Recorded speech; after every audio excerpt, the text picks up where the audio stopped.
is a cold morning. I should have worn my ear warmers. I didn't think about it when I was walking out the door.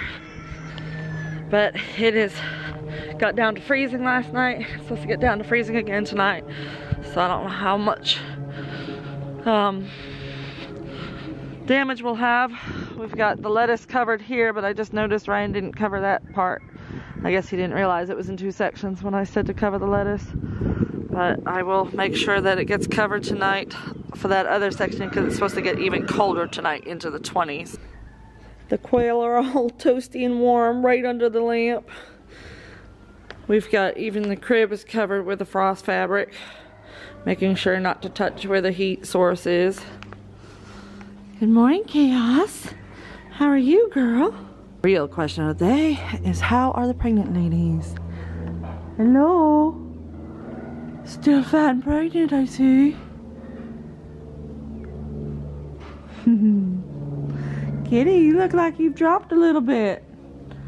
Your belly looks a little lower. What? You just want some extra love. These 2 new girls are doing great with the rest of the herd, but I think they miss their mommy. I think they miss their mommy owner. Yeah. They're just wanting a lot of human attention. And so they've been talking a lot. Nubians are a very vocal breed. They tend to be the most vocal of all the breeds. I hardly ever hear my alpines say anything. Hey, sister, be nice. Just because you're getting ready to have babies doesn't mean you need to get cranky with everybody. Sister is getting very sensitive about me touching her, to the point where I'm almost kind of concerned that if anything were to happen during her kidding and she needed intervention, that it would be very hard to do.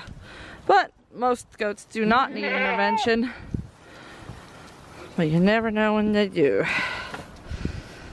Kitty here is very soft ligaments and very big udder this morning. She seems even closer to kidding than she did yesterday. Obviously, I guess she's a day closer to kidding for sure. You're following me, Daisy? Daisy's sticking by my side. Sweet girl. Dominique too. These goats are so funny. So this Saturday we are letting 2 goats go to a new home. It's hard to let go, but it's for the best. Parsley right here, and Cinnamon, our little buckling. He's gotten to the age where he needs to be separated from the girls, or we're gonna have some accidental breeding happening. Yeah, I haven't seen him doing any manly stuff yet, but he's definitely at weaning age, which is when they start to do that kind of thing. I think he's going to enjoy his new home. They are going to Robert at Daybird Aviaries, and they're gonna have lots of love and spoiling over there. So I feel really good about that. I feel like it's really important to pay it forward when you can, especially for people like us who've had people help us and bless us in many ways. So I'm paying it forward to Robert with the blessing of a buck and a doe that he can have for future milk in his herd. Hopefully this little buck will be able to breed in the fall with his doe and also with Parsley. So it'll be a really nice thing for him, and it's a good thing for us because we have a lot of Parsley's genetics already in our herd.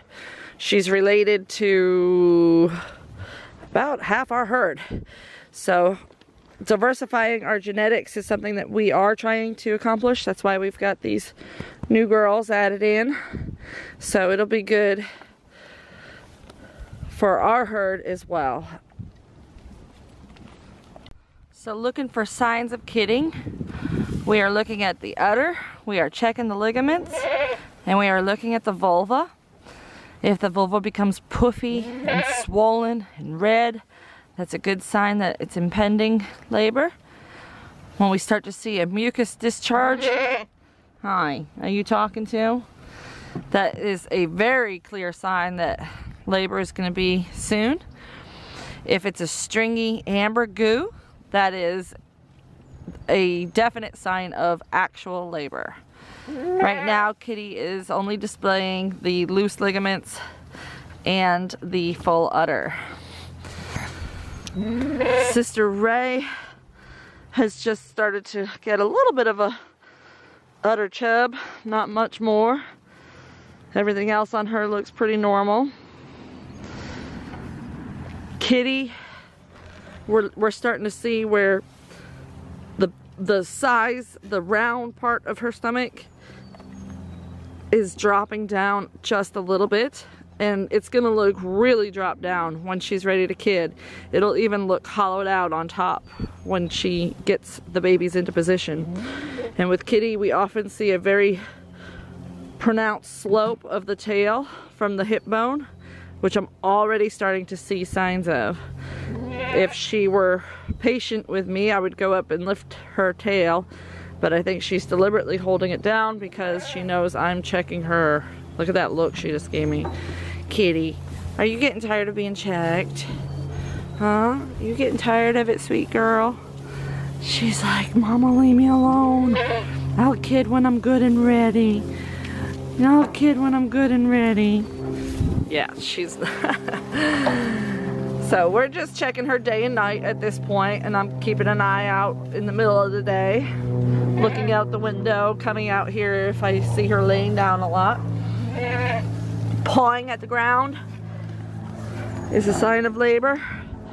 Not always, that's often goats will do that anyway, but pawing at the ground, repositioning, laying down a lot, changing in behavior, changes in attitude, changes in voice. All of these are different ways to know if your goat is going into labor. If you know your goats really well, it's usually pretty easy to tell. If you spend a lot of time with them and you know their personalities, it gets easier and easier. This one right here, there's no mistaking when she's in labor, but she has a tendency to go into pre-labor. So we know that she might be faking it for a week, but she gets very clingy when she wants Mama to be with her, like worse than she normally is. That's when we know she's getting ready. Kitty was comfortable with me sitting outside her stall and in her stall with her last year, so she's just kind of a laid back. She was a very easy kidding last year. She had one buckling and that was it, so she didn't look as big, and she's looking much bigger, and her udder is much bigger this year, so I'm thinking she's got 2 in there. Sister Ray has always carried super low, so she doesn't look that big from the side, but from the back or the front, but from the side she really is quite big. But I still think she's only got 1 in there. I just have a feeling she's just got 1.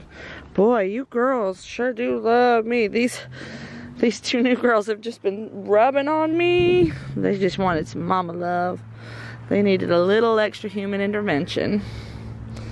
Speaking of human intervention, a lot of people that have sheep or meat goats think it's strange when people with dairy goats talk about how they're concerned and watching out for their goats to kid, and how us dairy goat keepers are always trying to be present when the kidding happens. But something that you need to keep in mind, there is a difference. Goats and sheep are very similar.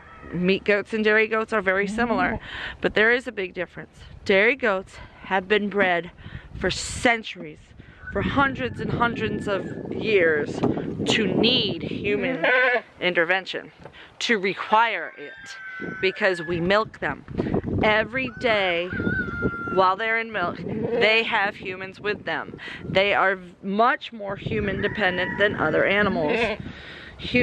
humans have to be around them on a regular basis to make sure that their milk is milked out in time so that they don't develop mastitis. And because of that, humans have seen the signs of pre-labor, and they have been around for labor and delivery to make sure that things go smoothly. So it's not that they're harder to keep or that they have more complications, it's that they've been bred to have humans with them. That's part of what makes them different from meat goats and meat sheep. And that's something to consider when if you're thinking about getting goats. Do you really want to be a hands-on farmer, or do you want to just walk away and not have to worry about the animals? Because dairy goats are going to require a lot more hands-on. Not just because of the milking either, but because of their genetics.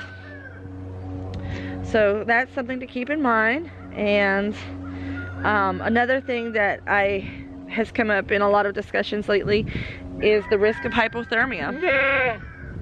Dairy goats definitely, it seems as though that they have a higher risk of hypothermia. Whether that's because they are not as heavy weighted as a meat goat is and they don't have as much muscle tone and stuff, or does it come back to the genetics bred into them over the hundreds of years of needing human intervention? Not sure, but that's why I wanted my goats to kid in March and April. I don't want to deal with hypothermic kids. I have helped more people than I can count this winter. I've gotten more Facebook messages, phone calls, emergency emails from people who are desperately trying to save a baby goat's life. Ones that got too cold, and that is a huge risk.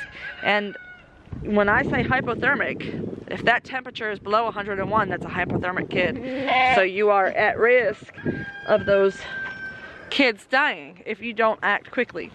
Most of the time you act quickly, the goat recovers and they're fine, but a lot of times they can have long-term problems or even die. So it is important that you keep that in mind as to when you're going to breed. A lot of people have to breed for winter kidding because they are selling their kids as 4-H goats. If you're not selling your kids as 4-H goats for show goats, then you can choose when you kid.